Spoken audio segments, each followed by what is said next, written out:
Episode 4. Eric nodded. Do you have the money to pay it back?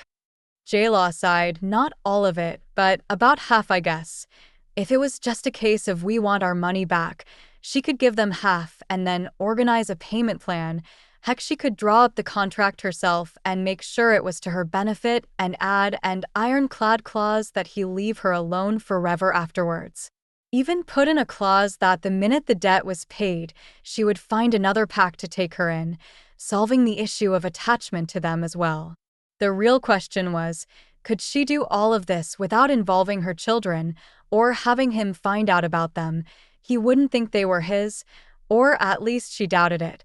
Not unless he laid eyes on them, and could she find a pack that wouldn't use them as leverage if they found out whose children they actually were? To many what-ifs at this point.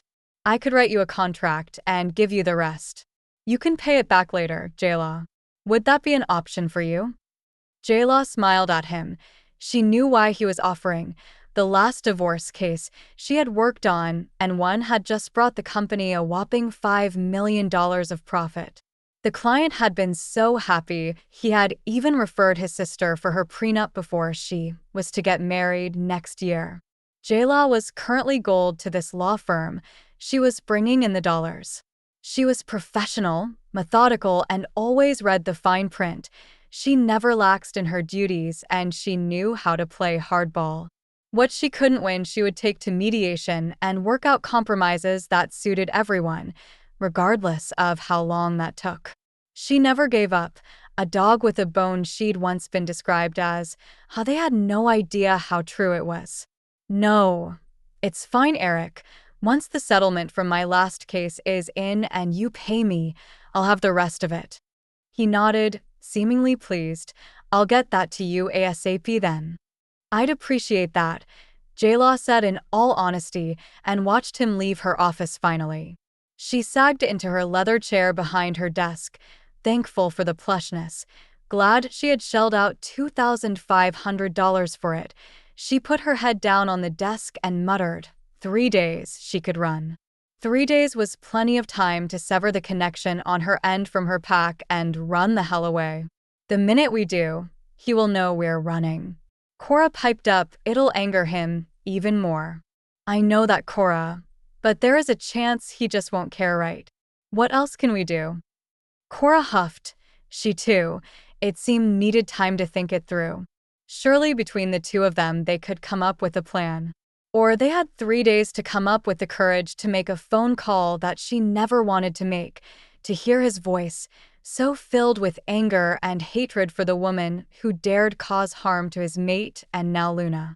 There would be no softness, no playfulness, no seductive undertones of the past, where he'd once teased and seduced her with his soft, sexy voice during their nights of pleasure, nights she longed to forget, but somehow still haunted her dreams, nights that were burnt into her very soul, so much so that she and Cora were still plagued with dreams of him on occasion, usually with the full moon.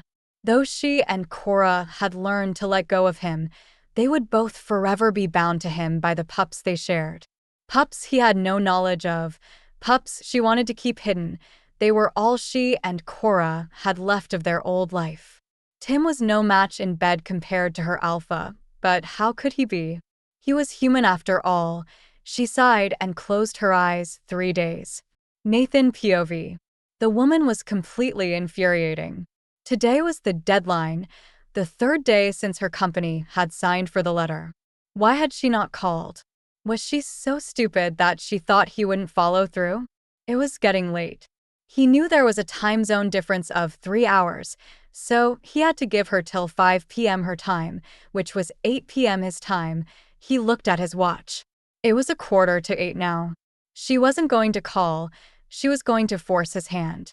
Jackson was leaning casually on the wall next to his desk, his regular haunt, and was watching him pace back and forth behind his desk. She'll call, he stated simply, seemingly knowing what he was thinking. It's J-Law. Time's running out. He snapped. If she didn't call, he would have to follow through even if he didn't want to. Havoc was annoyed with him because of the official order and the threat it contained, and was currently not speaking with him over it. His wolf had seemed to have changed lately. His irritation at her lack of response was driving anger into him by the minute. Havoc, though not speaking to him, was prowling around inside his mind. Nathan didn't believe she was going to call. She had a new life away from the pack, away from them, away from him. If he was totally honest with himself, he had half expected her to sever ties with the pack from her end and run, making him physically hunt her down. Which he would have. Havoc did love a good hunt, and she was something he had enjoyed chasing once upon a time. Yet she hadn't done so. Didn't mean that she wouldn't in the next 10 minutes. The door to his office opened and in strolled his father Blaine. He looked at Nathan pacing around, at Jackson watching him, felt the atmosphere in the room and sighed. "What's going on, son?" "Jayla, I gave her 3 days to contact and 7 days to come in," he snapped, not really wanting to explain himself. He no longer had to. He'd been the alpha for the past 2 years now. It was more of a courtesy comment out of respect for him being his father and former alpha. "You didn't send the black envelope, did you, son?" Blaine sounded annoyed with him. "Yes," was all he said. He watched as his father's blue eyes turned to focus on Jackson, his beta, for confirmation, as though he thought his son was lying to him. When Jackson nodded his head, anger rolled off the former alpha. "Why on this goddess-gifted earth we're standing on would you do that?" Both his hands were in his hair, pulling at it in what appeared to be utter frustration. Now he felt like he had to explain. "She wouldn't come home. When I requested politely. Rejected all requests. Bloody 3 of them she ignored." "How dare she?" He yelled the last part. He couldn't help himself. He was the alpha of the Blood Moon Pack, and she was still a member of this pack, his pack, and therefore his to command and order as he saw fit, and she dared to ignore him. Actually, she actively defied him when he had reached out an olive branch and told her to come home. His fists balled, and he slammed one down on the corner of his desk to let out his frustration at her damned defiance. She would never have even thought of so much as saying no to him. Once upon a time, it had always been yes to anything he had asked her to do, along with a sweet smile and a playful wink. But not now, it seemed. She has changed over the years. He was ready to explode his rage into the room. It wouldn't take much glancing at his watch. 2 minutes. Jackson's phone rang while Nathan was glaring at his office phone. "Ring, damn it," he willed it. The sound of Jackson's phone was what pushed him over the edge. How dare anyone interrupt him during this time?